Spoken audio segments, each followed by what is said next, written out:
तो हीट का कन्वर्जन कैसे हो रहा है, थर्मोडायनेमिक्स में हम हीट और टेम्परेचर के बारे में पढ़ेंगे, हीट अलग अलग फॉर्म ऑफ एनर्जीज में कैसे कन्वर्ट होता है, इस सब चीजों के बारे में हम थर्मोडायनेमिक्स में पढ़ेंगे। तो इससे पहले कुछ बेसिक टर्म्स हैं, उनके बारे में हम पढ़ेंगे। ठीक है, बेसिक टर्म्स। नंबर वन है थर्मोडायनेमिक सिस्टम।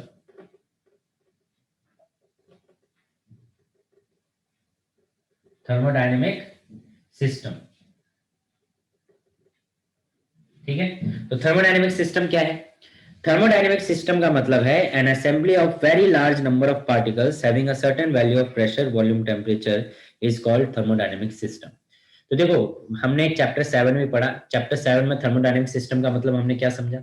थर्मोडायनेमिक सिस्टम का मतलब हमने ये समझा कि अगर एक से ज्यादा चीजों से मिलकर कोई चीज बनती है तो उसको हम सिस्टम कह रहे हैं। क्लियर है ये बात? Yes sir. तो इसी तरीके से थर्मोडायनेमिक सिस्टम में भी अगर एक पार्टिकल से ज्यादा पार्टिकल्स मिलकर एक कोई चीज बना रहे हैं तो वो हमारे लिए सिस्टम हो गया। और इस तरीके का सिस्टम बनाना जिसके अंदर प्रेशर है, वॉल्यूम है और टेम्परेचर है, तो उसको हम फिर थर्मोडायनेमिक सिस्टम कहते हैं। ठीक है, यानी कि ऐसा सिस्टम, यानी ऐसे नंबर ऑफ पार्टिकल्स का एक ग्रुप जिसके पास प्रेशर, वॉल्यूम और टेम्परेचर के बारे में इंफॉर्मेशन है, तो उसको हमने क्या कह दिया? Thermodynamic system. Clear? Yes sir. जैसे कि एग्जांपल के लिए एक कंटेनर लिया और उस कंटेनर के अंदर एक गैस रख दी। ये गैस क्या हो गया? एक सिस्टम हो गया, क्योंकि गैस में पार्टिकल्स होंगे, गैस का अपना प्रेशर होगा, इसका एक वॉल्यूम होगा, इसका एक टेम्परेचर होगा, है ना? तो ये एक का सिस्टम हो गया। सेकेंड है सराउंडिंग्स।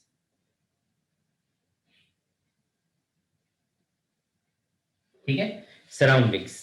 तो सराउंडिंग्स क्या है? अब ये जो गैस यानी कि जो थर्मोडायनेमिक सिस्टम है, इसके आसपास का एक कोई भी चीज, इसके आसपास कोई भी रखी चीज जो इसके ऊपर इफेक्ट डाल सकता है, वो सराउंडिंग है।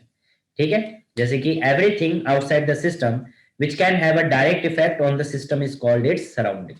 यानी कि इस थर्मोडायनेमिक सिस्टम के आसपास कोई भी ऐसी चीज जो इसके ऊपर इफेक्ट डाल सकती है, इसमें कोई चेंजेस लेके आ सकती है, वो इसके लिए क्या होगी? सराउंडिंग होगी। क्लियर? Yes sir. हाँ। नेक्स्ट थर्ड है थर्मोडायनेमिक वेरिएबल्स।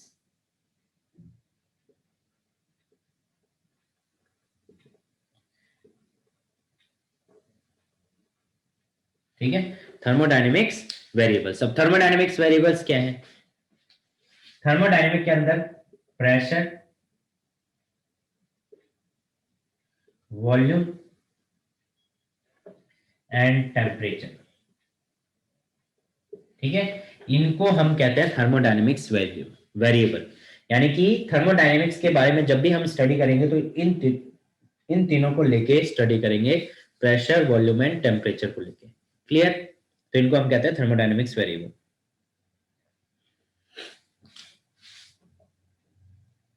नेक्स्ट है इक्वेशन ऑफ स्टेट। तो इक्वेशन ऑफ स्टेट क्या है? इक्वेशन ऑफ स्टेट का मतलब है कि जब आप एक सिस्टम, थर्मोडायनेमिक सिस्टम को बना रहे हैं, the mathematical relation between the pressure, volume and temperature of thermodynamic system is called equation of state. यानी कि किसी भी थर्मोडायनेमिक सिस्टम के अंदर प्रेशर, वॉल्यूम और टेम्परेचर के बीच में जो रिलेशन है, मैथमेटिकल रिलेशन है, उसको हम क्या कह रहे हैं? Basically equation of state. ठीक है, उसको हम क्या कह रहे हैं? Equation of state, like p v is equal to n r t. ठीक है, p v is equal to n r t, ये क्या हो गया? एक तरीके का thermodynamics equation, equation of state. तो गैस के लिए, तो ये आपने केमिस्ट्री में भी पढ़ा होगा। क्लियर है ये बात? Yes sir. तो यहां तक बातें क्लियर हैं। चलिए आगे बात करते हैं थर्मल इक्विलिब्रियम। नेक्स्ट टॉपिक, इसको नोट कर लिया आपने? हाँ सर, कर लिया। हाँ, तो नेक्स्ट टॉपिक है थर्मल इक्विलिब्रियम। ठीक है, थर्मल इक्विलिब्रियम क्या है? तो थर्मल इक्विलिब्रियम हो गया कि two system are said to be in thermal equilibrium with each other if they have the same temperature. तो थर्मल इक्विलिब्रियम का मतलब है कि अगर कोई दो बॉडीज हैं, ये दो बॉडीज हैं, ठीक है, ए एंड बी, अगर ये इसका टेम्परेचर सेम है, इक्वल, तो ऐसे में ये क्या कहलाएंगे, थर्मल इक्विलिब्रियम में, यानी कि दोनों के पास टेम्परेचर सेम है, जिसको हम क्या कह देंगे, थर्मल इक्विलिब्रियम। क्लियर है? Yes, sir. ओके।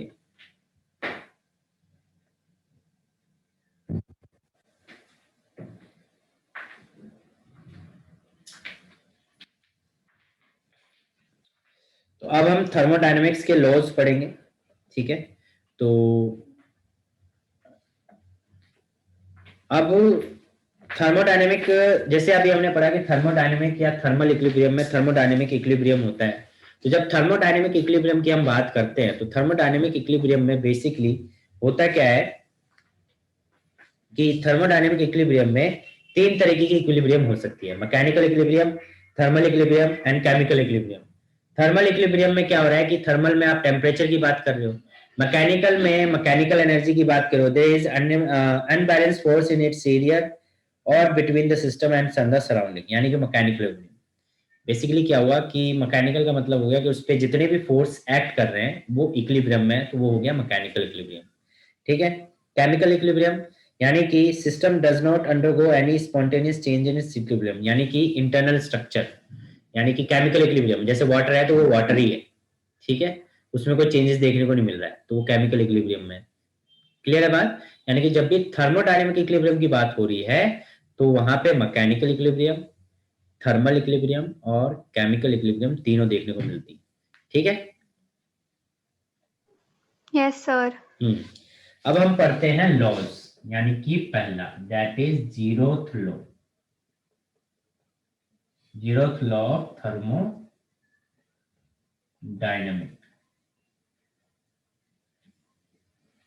ठीक है, जीरोथ लॉ ऑफ थर्मोडायनेमिक। अब जीरोथ लॉ ऑफ थर्मोडायनेमिक क्या कहता है? जीरोथ लॉ ऑफ थर्मोडायनेमिक कहता है कि अगर लेट्स से अगर ए एंड बी दो बॉडीज हैं, ठीक है, ए एंड बी दोनों बॉडीज, दो बॉडीज हैं, या मान लो ये दो बॉडीज हैं जिनके बीच में ये एडियाबैटिक वॉल है, यानी कि इनके बीच में टेम्परेचर या हीट एनर्जी ट्रांसफर नहीं हो सकती।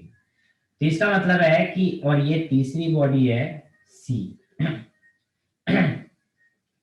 अभी यहाँ पे जीरोथ लॉ क्या कह रहा है कि अगर ए जो है वो सी के साथ थर्मल इक्विलिब्रियम में है और बी जो है वो सी के साथ थर्मल इक्विलिब्रियम, मतलब कि ए और सी का टेम्परेचर सेम है और बी और सी का टेम्परेचर सेम है, तो ए एंड बी का भी टेम्परेचर क्या होगा, सेम होगा।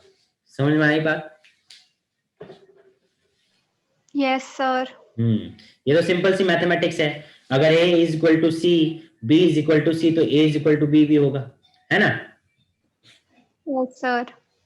तो जीरोथ लॉ भी यही कहता है।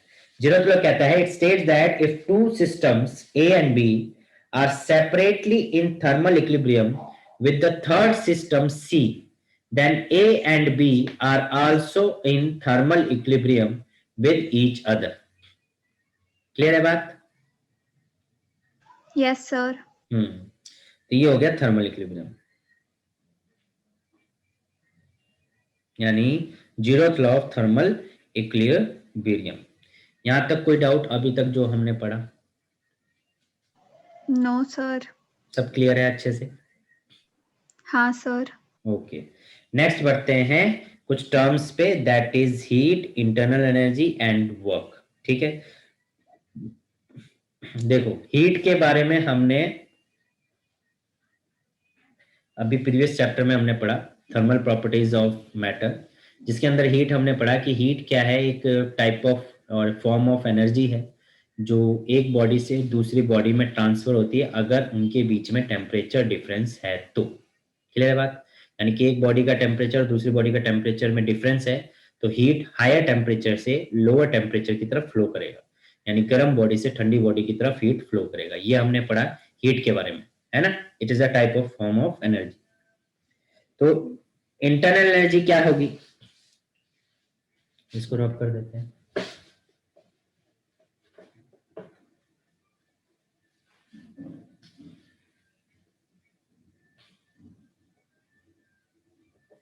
इंटरनल एनर्जी,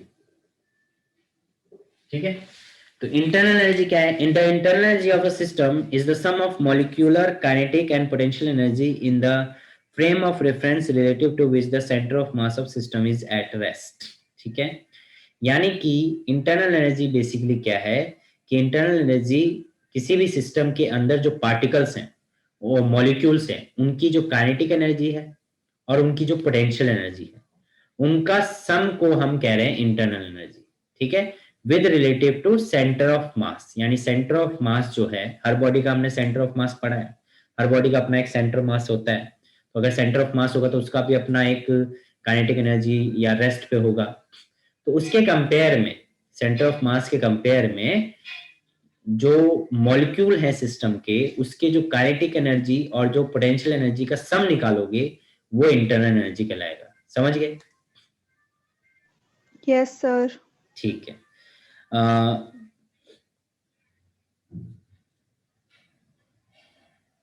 ठीक है, तो अब जब गैस होती है तो गैस में दो टर्म पड़े, यानी इंटरनल एनर्जी बेसिकली हुआ क्या? इंटरनल एनर्जी बेसिकली हो गया is equal to kinetic energy plus potential energy, ठीक है। अब यहाँ पे दोनों का मतलब अलग अलग रिलेट होता है। पोटेंशियल एनर्जी का मतलब है कि अगर गैस यानी जो सिस्टम है, सिस्टम के मॉलिक्यूल्स अगर पोटेंशियल एनर्जी को एक्सर्ट कर रहे हैं, पोजेस कर रहे हैं, तो वो बेसिकली पोजेस कर रहे हैं उसकी वॉल्यूम को, ठीक है। वॉल्यूम के हिसाब से पोटेंशियल एनर्जी को वो पोजेस करेंगे, ठीक है। वहीं पे काइनेटिक एनर्जी जो मॉलिक्यूल की होगी, किसी भी सिस्टम के, थर्मोडायनेमिक सिस्टम के अंदर जो मॉलिक्यूल्स होंगे, पार्टिकल्स होंगे, उनकी जो काइनेटिक एनर्जी होगी वो बेसिकली टेम्परेचर की वजह से होगी, ठीक है। यानी कि अगर आप टेम्परेचर इंक्रीज कर रहे हो तो kinetic energy of molecule increase कर रहे हो, उसके बेस पे वॉल्यूम भी इंक्रीज होगा, और वॉल्यूम इंक्रीज होगा तो पोटेंशियल एनर्जी भी इंक्रीज होगा। सो बेसिकली इन दोनों के बेस पे इंटरनल एनर्जी इंक्रीज हो जाएगा। समझ में आई बात? Yes sir. ओके, समझ गए आप।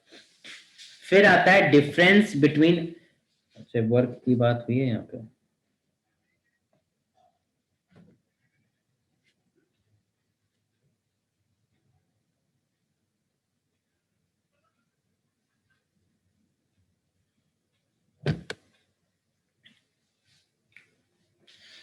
चलो, फिर आपका टर्म आता है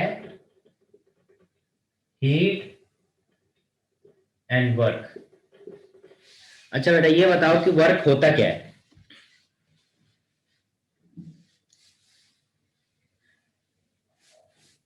वर्क एक टाइप का क्या है? सर।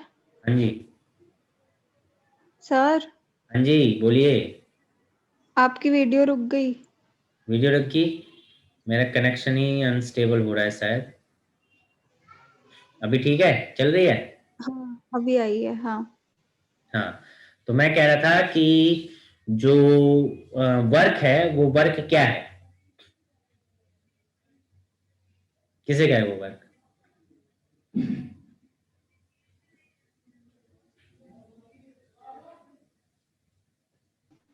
सर नहीं पता।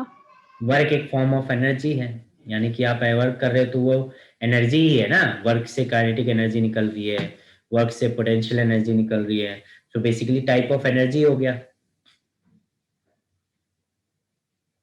यानी कि हाँ। आप वर्क कर रहे हो तो उस वर्क से एनर्जी पोजेस हो रही है, यानी कि आपने काम किया तो उस काम से या तो काइनेटिक एनर्जी होगी या फिर पोटेंशियल एनर्जी पोजेस होगी, है ना। सर। और हीट भी एनर्जी है। तो दोनों में डिफरेंस क्या है? दोनों अलग अलग मोड ऑफ एनर्जी है। हीट एक अलग मोड ऑफ एनर्जी है और वर्क एक अलग मोड ऑफ एनर्जी है। दोनों में डिफरेंस समझना जरूरी है। Heat is a mode of energy transfer due to temperature difference between the system and the surrounding, ठीक है। यानी कि हीट जो है वो एक मोड ऑफ एनर्जी है जो सिस्टम और सराउंडिंग के बीच में टेम्परेचर डिफरेंस की वजह से जनरेट हो रही है, ठीक है। यानी कि अगर किसी दो बॉडीज या दो सिस्टम के बीच में अगर एनर्जी टेम्परेचर का डिफरेंस है तो हीट का ट्रांसफर हो रहा है, ठीक है। Work is the mode of energy transfer brought about the means that do not involve temperature difference. यानी वर्क में जब एनर्जी का ट्रांसफर होता है, वर्क में जब एनर्जी का पोजेस होता है तो वहां पे टेम्परेचर का कोई रोल नहीं होता, ठीक है। दूसरा, हीट जो है वो supply to a gas, its molecule move faster in all direction at random. यानी कि अगर जो हीट है वो मोड ऑफ एनर्जी है जो प्रोड्यूस रैंडम मोशन, यानी कि हीट की वजह से बॉडी में क्या होता है, एक रैंडम मोशन प्रोड्यूस होता है। इतनी बात क्लियर है? Yes sir. जबकि वर्क से क्या होता है, एक ऑर्गेनाइज्ड मोशन होता है, ठीक है। तो हीट में क्या हो गया, ड्यू टू, पहला तो ड्यू टू टेम्परेचर डिफरेंस, ठीक है। और यहां पे टेम्परेचर डिफरेंस का कोई रोल नहीं होता, डज नॉट इन्वॉल्व टेम्परेचर, ठीक है। सेकेंड, हीट जो होता है इट प्रोड्यूस रैंडम मोशन, जबकि वर्क क्या करता है, ऑर्गेनाइज मोशन प्रोड्यूस करता है, प्रोड्यूस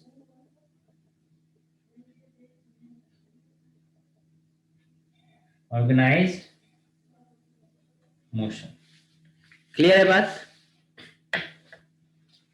यस सर। ओके, चलिए ये हो गया। यहां तक बात क्लियर है। नेक्स्ट आगे बढ़ते हैं। ये नोट कर लिया आपने जितना? नहीं सर, डिफरेंस कर रही हूँ। कर लो।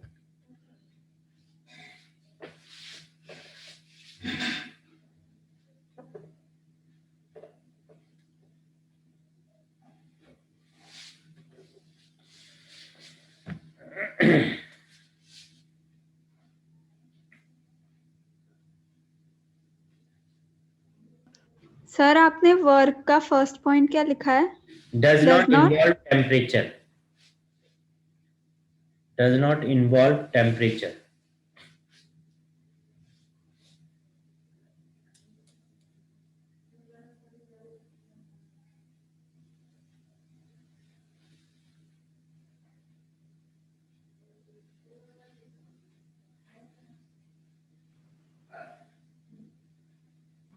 सर हो गया। हो गया। नेक्स्ट देखो, थर्मोडायनेमिक्स में हम जब पढ़ेंगे तो थर्मोडायनेमिक्स में क्या है कि बेसिकली अगर आप बात करें तो थर्मोडायनेमिक्स में हम कह सकते हैं कि गैस के बारे में बेसिकली पढ़ेंगे कि यहाँ पे एक कंटेनर है, उसके अंदर गैस है, उसके प्रेशर, वॉल्यूम में, टेम्परेचर में क्या चेंजेस आते हैं, हीट में क्या चेंजेस आते हैं, तो ये सब हम यहाँ पे पढ़ेंगे, ठीक है। तो बेसिकली गैस का काम है। तो जब हम इसमें पढ़ेंगे तो कुछ साइंस का इन्वॉल्वमेंट लेंगे, यानी साइन को इंक्लूड करेंगे, पॉजिटिव कब पॉजिटिव लेना है, कब नेगेटिव लेना है, इसका यूज करेंगे। तो साइन कन्वेंशन पढ़ते हैं, ठीक है, कि साइन कन्वेंशन क्या क्या यूज होनी है।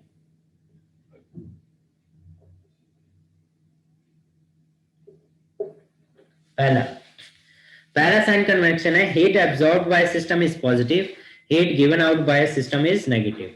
यानी कि मान लो कि आपके पास एक सिस्टम है, इसको जब आप हीट दोगे, क्या दोगे, हीट दोगे तो क्या होगा, पॉजिटिव होगा।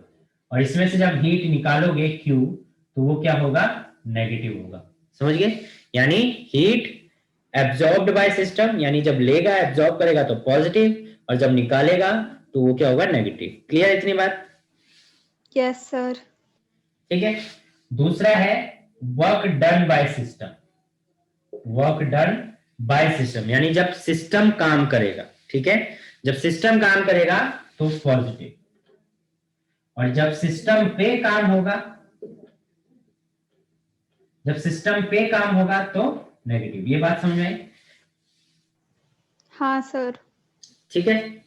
और दूसरा आपको पता है, बहुत सिंपल है, इंटरनल एनर्जी अगर इंक्रीज होगा तो पॉजिटिव, इंटरनल एनर्जी अगर डिक्रीज होगा तो नेगेटिव। ये इंटरनल एनर्जी है, ठीक है। ये क्या है, इंटरनल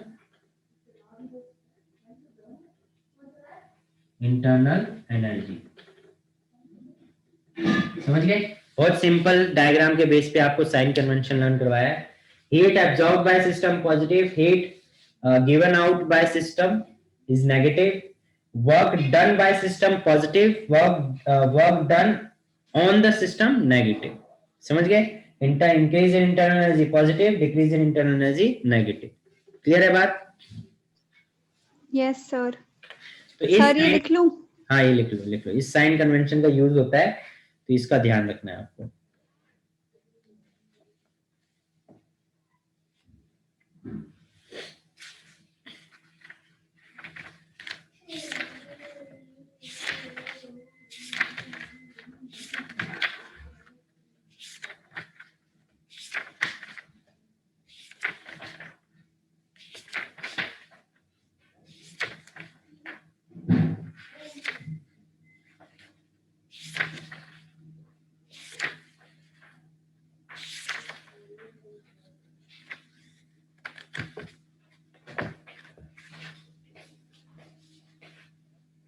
बस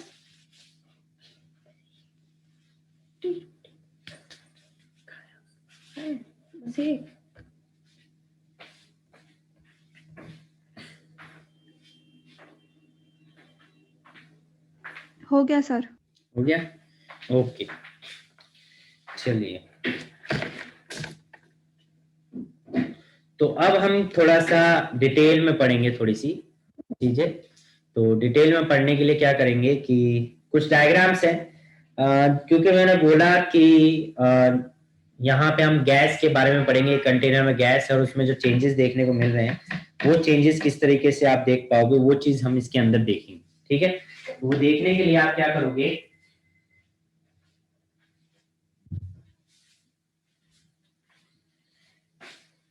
इसको जरा डिलीट कर देते हैं।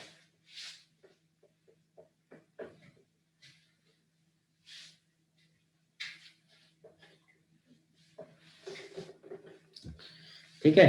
तो इसको क्या करने के लिए आप क्या करोगे, देखिए जरा ध्यान से दीजिए कि यहाँ पे हमेशा जब हम सिस्टम की बात करेंगे, तो सिस्टम यहाँ पे हमारा मोस्टली क्या केस होगा, एक कंटेनर है, उसके अंदर ये एक पिस्टन होगा, ठीक है, और ये होगी गैस। ये हमारे लिए सिस्टम है, ठीक है। और इसमें होगा, या तो आप इसे एक्सपेंड करोगे या कंप्रेस करोगे, ठीक है। तो यहाँ पे हम पढ़ेंगे पीवी डायग्राम या ग्राफ। तो पीवी ग्राफ जब होगा, पीवी ग्राफ, ठीक है। तो पीवी ग्राफ में जब ग्राफ, ये दो ग्राफ हैं जिसमें ये P और ये V, P एंड V। इतनी बात क्लियर है? Yes sir.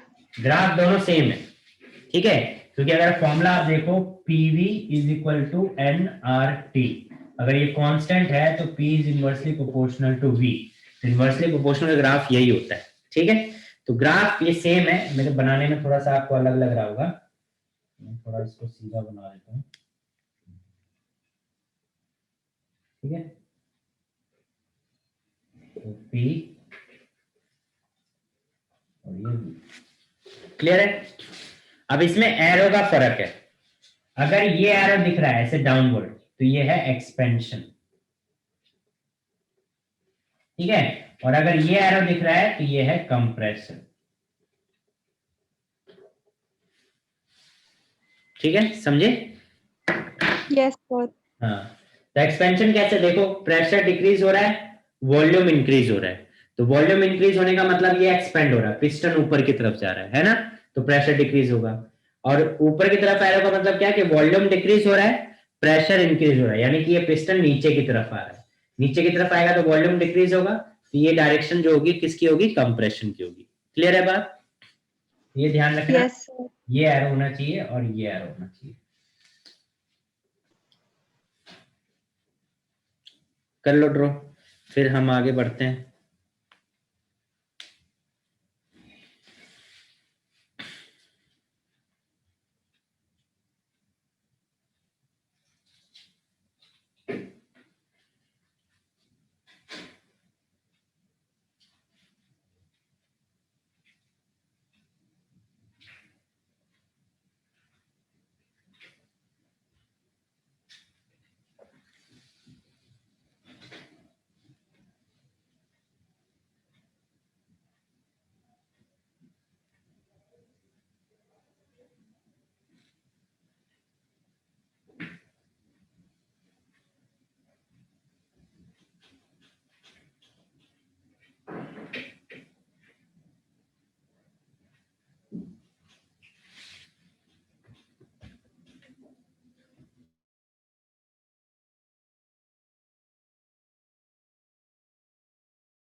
सर हो गया।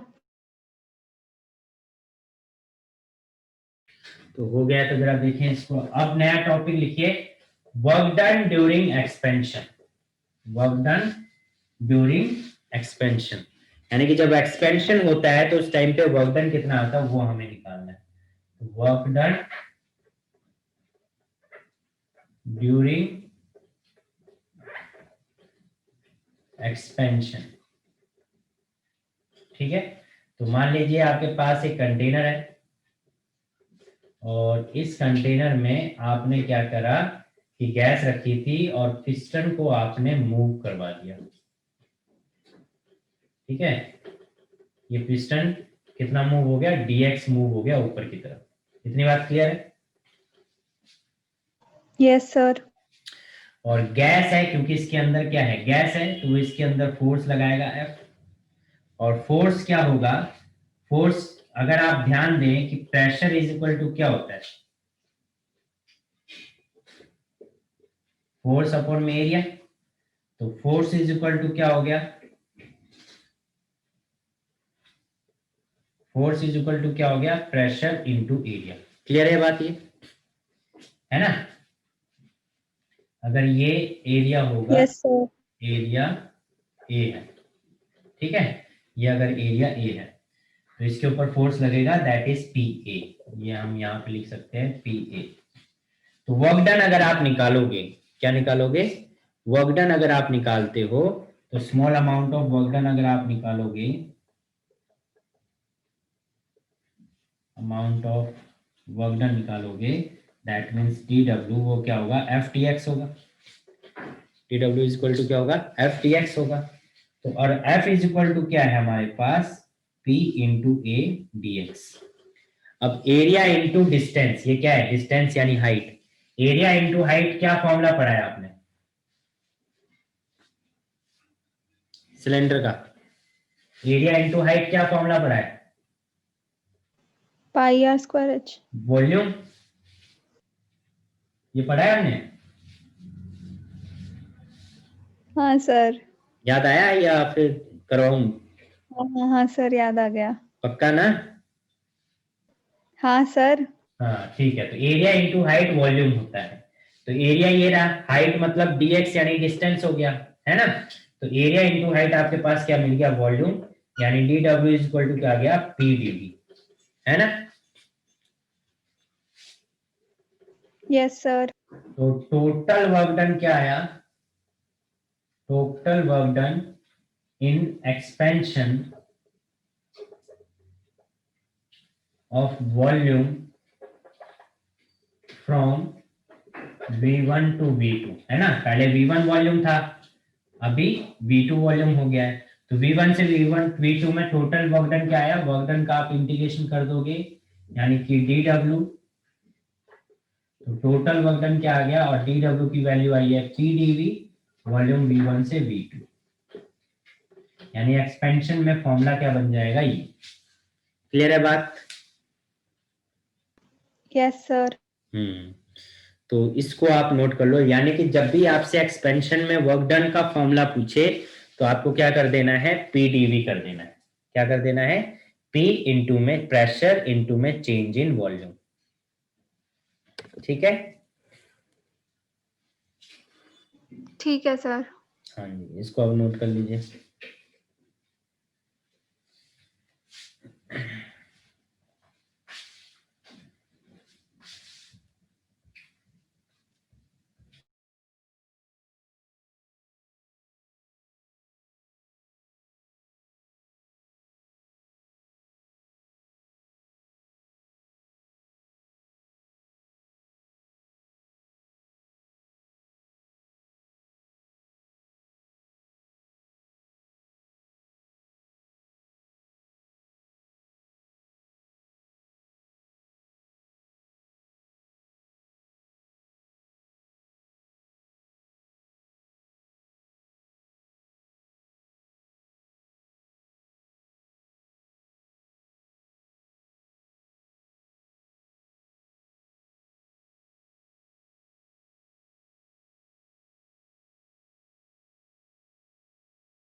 सर हो गया।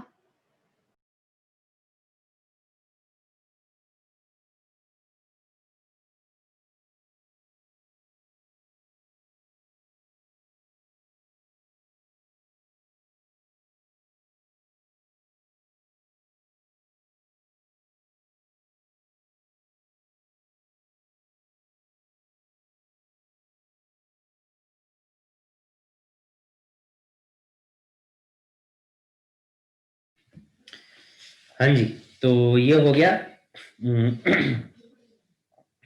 Work done during expansion. अब देखो ग्राफ में कैसे एक्सपेंशन निकालना है। कई बार क्या होगा, आपको ग्राफ दे दिया जाएगा, ठीक है। तो ग्राफ जैसे मान लीजिए ये आपको एक एक्सपेंशन का ग्राफ दे दिया, ठीक है। ये प्रेशर है, ये वॉल्यूम। तो आपसे बोले कि V1 से V2, मान लो ये V1 है, ये V1 है, और यहां से ये आ गया V2, ठीक है। तो अगर आप ध्यान दें, फॉर्मूला क्या कहता है कि अगर वर्क डन निकालना तो आपको क्या करना है, प्रेशर इनटू में चेंज इन वॉल्यूम, है ना।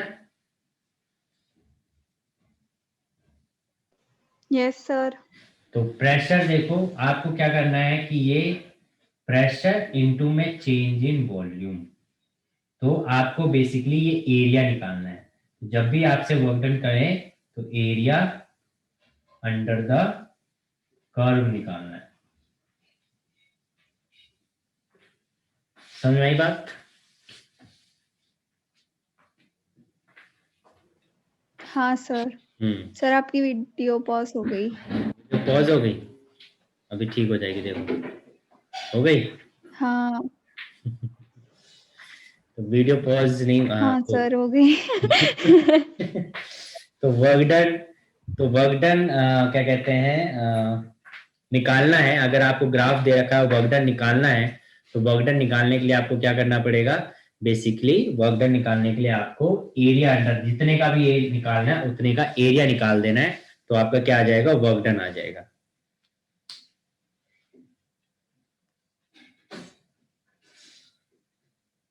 क्लियर है?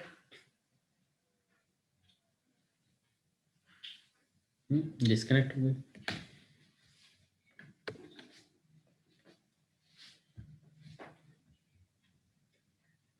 क्या देखेगी? सर लॉल हो गया। लॉल हो गया।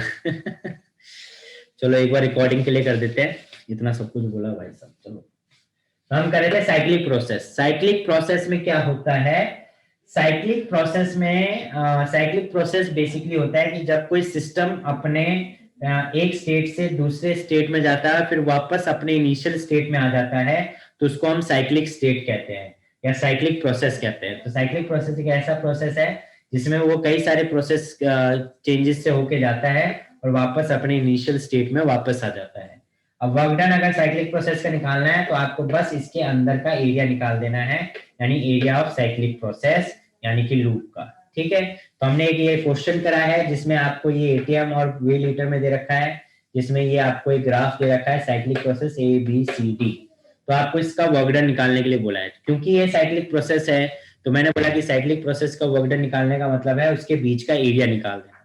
तो अब आप देख लो ये रेक्टेंगल या स्क्वायर टाइप का है, तो आप क्या करोगे, इसका लेंथ इंटू ब्रेथ करोगे। चाहे स्क्वायर हो रेक्टेंगल हो, आपको लेंथ इंटू ब्रेथ ही करना होता है एरिया के लिए। तो लेंथ निकालने के लिए 5 से 2 के बीच में लेंथ कितनी आएगी, 3 एटीएम, और एक एटीएम की वैल्यू क्वेश्चन में दे रखी है 10⁻6। तो हमने इसको मल्टीप्लाई कर दिया, तो 3 इंटू 10⁻6 9 पर सेंटीमीटर स्क्वायर। फिर उसके बाद लीटर में दे रखा है वॉल्यूम, तो वॉल्यूम आप डी से सी के बीच में देखोगे तो 4 और 1 है, तो 4 और 1 हटाओगे तो कितना बचेगा, 3 लीटर बचेगा। तो 3 लीटर बचेगा तो क्या हो जाएगा, और क्योंकि यहाँ सेंटीमीटर है तो हमें इस लीटर को सेंटीमीटर में कन्वर्ट करना है, तो 3 इंटू 10⁻3 सेंटीमीटर क्यूब में कन्वर्ट हो जाएगा। बस फिर क्या कर देना, वर्क डन निकालना है तो एरिया निकालना है, एरिया मतलब length into breadth, length into breadth, length into breadth, तो इंटू कर दिया आपने, तो आंसर आ गया 9 इंटू 10⁻9। इसी के साथ ये न्यूमेरिकल करना था। ये रिकॉर्डिंग हम दोबारा कर रहे हैं, प्रकृति आपकी वजह से रिकॉर्डिंग करना भूल गया था मैं, ठीक है। तो ये दोबारा समझिए, अगर कोई डाउट होगा तो पूछ लेना, ठीक है यशश्री। तो इसको नोट करना है आपको। नहीं सर मैंने स्क्रीनशॉट ले लिया। स्क्रीनशॉट ले लिया, स्क्रीनशॉट लेके लिखना भी होता है, ठीक है। हाँ सर, मैं आपको फोटो भेज दूंगी। चलिए ठीक है, तो मिलते हैं फिर नेक्स्ट क्लास में। Till then bye bye. Bye sir, good night. Good night, good night.